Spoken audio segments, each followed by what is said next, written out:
인출 판례, 자주 출제되는 판례 살펴보도록 하겠습니다.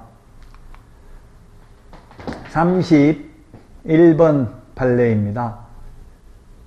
상가금융임대차보호법에서 이 사업자 등록은 대항력 또는 우선면제권의 취득요건뿐만 아니라 존속요건이기도 하므로 배당요구의 종기까지 존속하고 있어야 된다. 사업자 등록을 마친 사업자가 임차 건물의 전대차 등으로 당해 사업을 개시하지 않거나 사실상 폐업한 경우에는 그 사업자 등록은 부가가치세법상 상가금융임대차보호법이 상가 임차인의 공시방법으로 요구하는 적법한 사업자 등록이라고 볼 수 없다. 대항요건은 존속되어야 합니다. 옛날에는 배당요구의 종기까지 존속하고 있어야 된다 이런 판례가 있고 그 이후 판례가 없는데 사실상은 실무적으로는 돈 받을 때까지 대항력을 갖추고 있어야 됩니다. 주택의 경우에는 이사하고 전입신고죠. 상가의 경우에는 이사하고 사업자 등록 신청입니다. 그래서 사업자 등록 상가인 경우 계속되어 있어야 되고요. 배당요구의 종기까지, 이게 배당요구의 종기까지죠. 주택도 주민등록이 배당요구의 종기까지 되고 있어야 됩니다. 그리고 주택이든 상가든 그 상가 사업자 등록 실제 장사를 하고 있어야 되겠죠. 장사하지 않고 전대차 다른 사람한테 다시 세를 줘버리거나 이렇게 하면 사업자 등록만 돼 있지 실제 사업을 하고 있지 않다면 그거는 유효한 공시방법이 아니라고요. 마찬가지 주택도 주민등록만 되어 있고 실제 살고 있지 않다면 대항력이 인정되지 않겠죠. 다음 판례 살펴보겠습니다. 고액의 보수를 수령한 개업공개사에게 행정적 제재나 형벌을 가하는 것만으로 부족하고 법령에서 정한 한도를 초과한 중개보수 약정에 의한 경제적 이익이 기속되는 것을 방지하여야 할 필요가 있으므로 중개보수에 관한 이와 같은 규정들은 중개보수 약정 중 소정의 한도를 초과하는 부분에 대한 사법상 효력을 제한하는 강행법규, 중개보수 초과해서 받으면 강행법규 위반으로 초과 부분만 무효입니다. 전부 무효가 아니라 초과 부분만 무효이다. 법정보수가 100만원인데 1000만원 받기로 했으면 초과 부분 900만원은 무효이기 때문에 줄 필요가 없고 지급하였다 하더라도 부당이득으로서 반환을 구할 수 있습니다. 전부 무효가 아니라 초과 부분만 무효라는 것을 주의하시기 바랍니다. 초과하는 중개보수 약정은 그 한도를 초과하는 범위 내에서 무효이다. 전부 무효는 아닙니다. 자, 그 다음에 사례비 명목으로 포괄적으로 지급받은 금원 중 어느 금액까지가 공인중개사법이 규율하는 중개보수에 해당하는지를 특정할 수 없어 다툼법이 정한 한도를 초과하여 중개보수를 지급받았다고 할 수는 없다는 판례인데, 예를 들면 상가 보증금이 1억이고 2억입니다. 그래서 2억인데 이것을 중개하고 2천만 원을 받았습니다. 법정보수, 중개보수는 최대 0.9%니까 90만 원이죠. 근데 중개보수하고 권리금 알선대가, 권리금을 알선하는 것은 중개가 아닙니다. 따라서 권리금 알선하고는 많이 받아도 됩니다.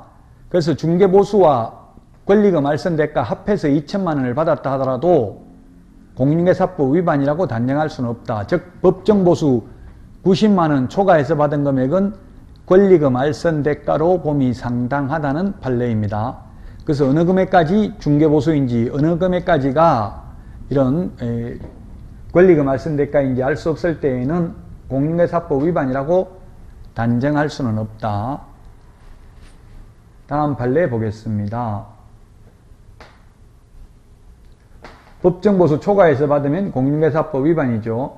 근데 당좌 수표를 초과해서 받았다가 부도가 나서 현금화하지 못했다 하더라도 공인중개사법 위반이다.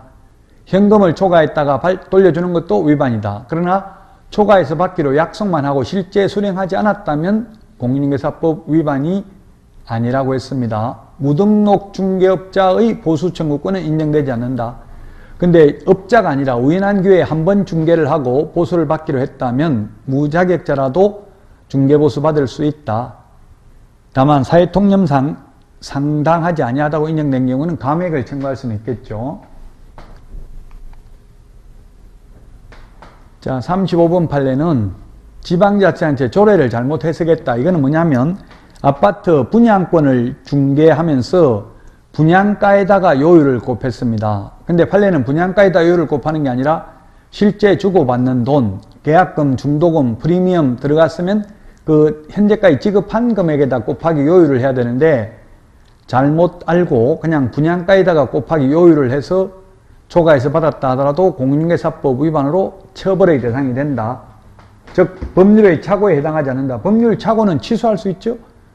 그러나 중개보수를 계산할 줄 몰라가지고 법을 잘못 해석해가지고 초과해서 받았다 하더라도 공인중개사법 위반이라는 판례입니다. 자, 그 다음에 이게 바로 조금 전에 했던 판례와 같은 맥락의 판례이죠. 즉 분양권인 경우는 통상적으로 계약금, 기납부한 중도금, 프리미엄을 합산 금액이 총 중개보수 계산할 때 대금이 되겠습니다. 이 금액에다 곱하기 요율을 하는 거라고요. 분양권에다가 곱하기 요율을 하는 것이 아니다.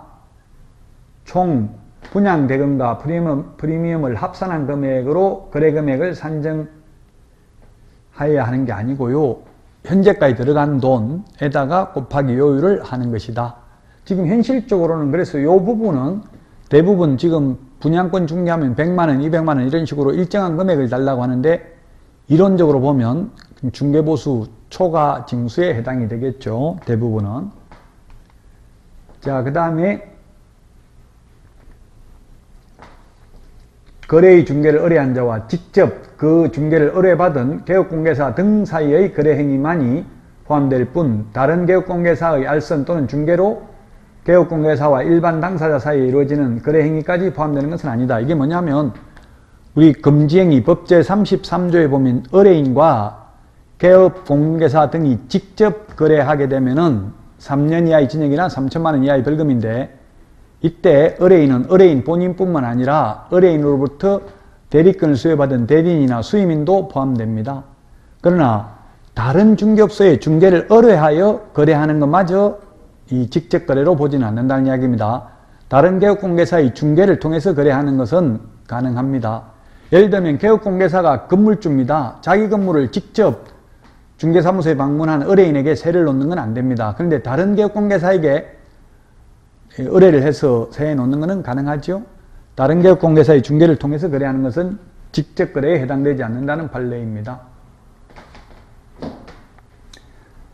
개업공개사가 토지 소유자와 사이에 개업공개사 자신의 비용으로 토지를 택지로 조성하여 분할한 다음 토지 중 일부를 개업공개사가 임의로 정한 매매대금으로 타에 양도하되 매도하되 토지의 소유자에게는 그 매매대금에 관계없이 확정적인 금원을 지급하고 그로 인한 손익은 개업공개사에게 기속시키기로 하는 약정을 한 경우 이는 단순한 중개의뢰 약정이 아니라 위임 및 도급의 복합적인 성격을 가지는 약정으로서 개업공개사가 토지 소유자로부터 토지에 관한 중개의뢰를 받았다고 할 수 없으며 토지에 대한 권리의 덕실 병행에 관한 행위의 직접 상대방이 되었다고도 보기 어렵다.